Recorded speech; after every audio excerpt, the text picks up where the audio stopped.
Hey up ladies and jelly babies, it's me Fiona Little Wing. Today I'm going to be talking to you about electroculture, what I'm doing in the garden, what it is, what I've planted, expected results and just the experience of it. And I'm also going to talk to you about wild strawberries and how to take cuttings from them and replant them. So I'm going to turn the camera around, show you my sky. I'll have to just quickly hit pause. See you soon. Yeah, so I'm just sat in my day shelter. Got my fluffs on. They're coming off.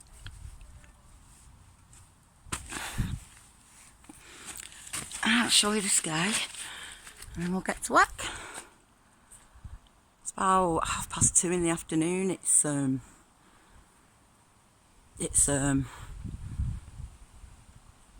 getting to feel a lot like Christmas.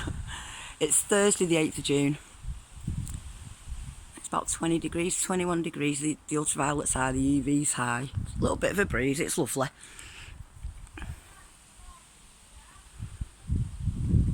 My raspberries bring all the bees to the yard. Right, so over here I've got my seedlings. I planted them on, I think it was the 29th of May. I've got a microwave magnet in this one and that one. One's facing one way and one's facing the other with polarity. That's got like a ring of jewellery magnetite around it. That one. That's my control pot. That's come up, and so as the magnetite one. The microwave magnet's nothing yet. They were organic cherry tomato seeds. They were from a good friend of mine. I floated them first, and they floated. They seem to be okay. It could be that I've got a couple of duff seeds. I'm not sure. All right, so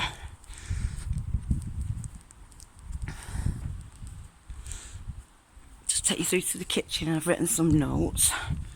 Excuse the mess.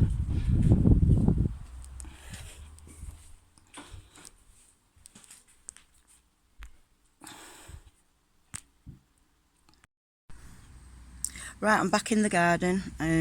Hopefully I'll be able to read my own writing. Written a few notes.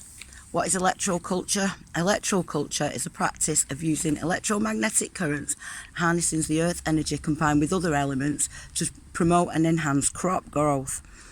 This is a quote from medium.com as well. I've got some good info from. All you need are the clouds, the sun, the rain, nitrogen in the air, and the ability to harness atmospheric energy. The atmospheric antenna, love that, can be created from materials such as wood, copper, zinc and brass. When adding these atmospheric antenna, do like the sound of that, reiterate, to your garden, soil or farm, they will amplify your yields, combat frost and excessive heat, reduce irrigation and pests, and increase the magnetism of your soil, leading to more nutrients in the long run.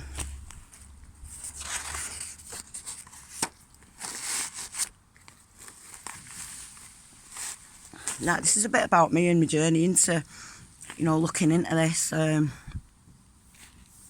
a lot off my dad. My dad was, he was an electrician and he was a designer. He designed a printed circuit board for burglar alarms.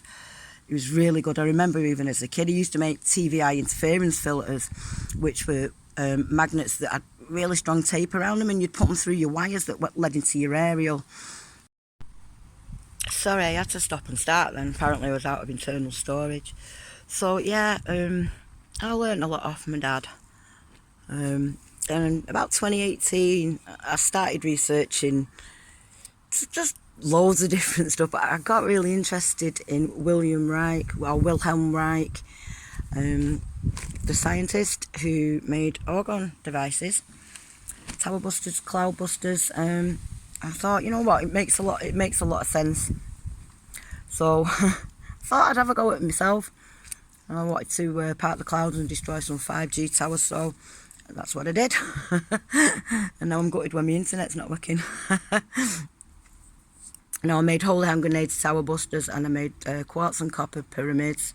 And it was a really lot of fun. It was a bit messy. Orgonite Austin taught me a lot on YouTube. I started his channel for a bit, and I also read a brilliant book called The Invisible Rainbow, A History on Electricity and Life. It's 200 years of research and all tests, experiments and all walks of life, the science world, of how electricity has been used for all sorts of things, experiments, anything that affects life. It had a really profound effect on me.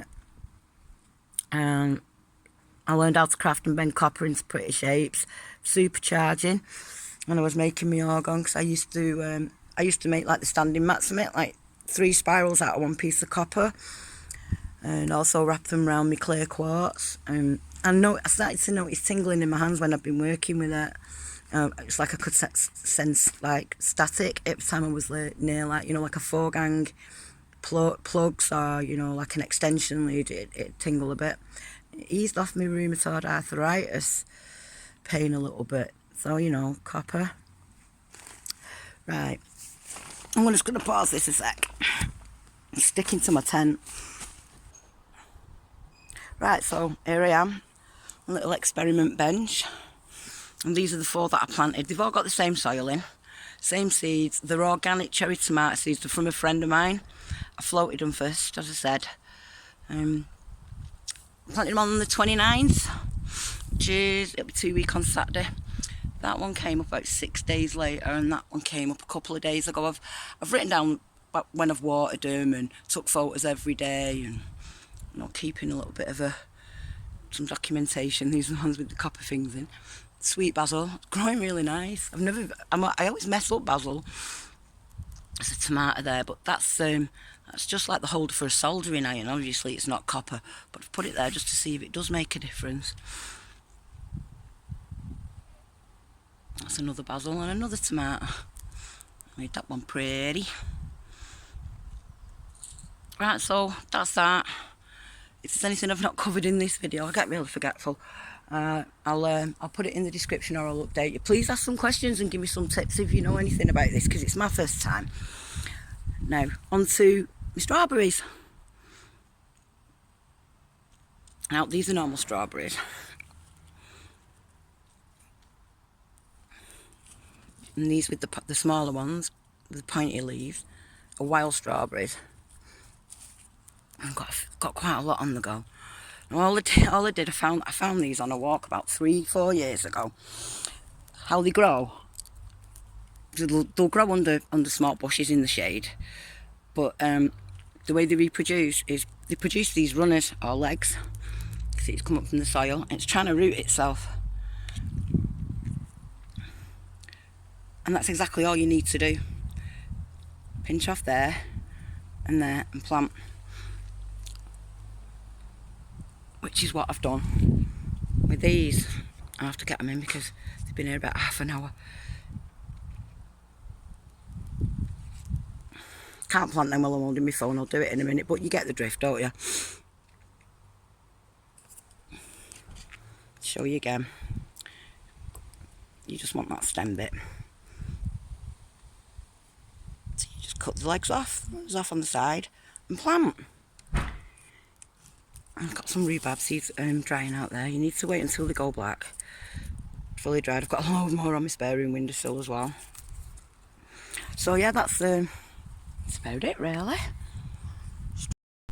Hey, to the L to the do-si-do. You come and help me, please? Planting this fairy strawberry. Go a minute. I want to show YouTube land. Okay. Alright, you take over. Not me, strawberry. Over here. Alright. This is a better one. There's quite a few leaves on that. So what you do, that bit has come from the ground there, and this one's grown off. So you just nip that off. The legs, the runners. You can dip them in rooting powder if you want. This has got a really good fertiliser in it and starting stuff in it. Blood and bone stuff. And that's it. That's all. And that's a strawberry plant been planted right there. Fairy strawberry. Fairy strawberry. Wild strawberry. Where's that red? Little one's going.